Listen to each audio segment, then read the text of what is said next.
working on their centerpieces for their wedding. And this is exquisite, but wait till you see her bridal bouquet.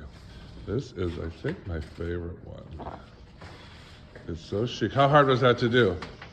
Not very. Imagine just coming down the aisle on a perfect white dress. I would say a tighter silhouette for this one.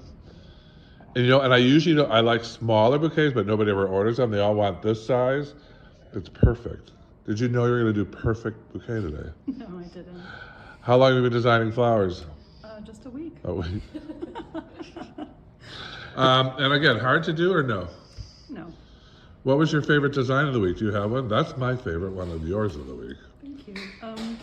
Not really. Everything was so different and special that it's hard to pick just one. Which is just as fabulous. How hard was that to do?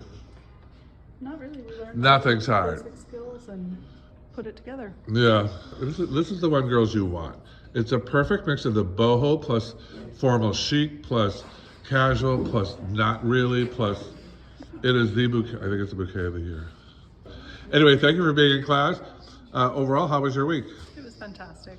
I Bye. learned a lot, and it was all really well presented and easy to understand. Yeah, is it easy? Once you're taught those couple of clues to each design, look what she popped out today.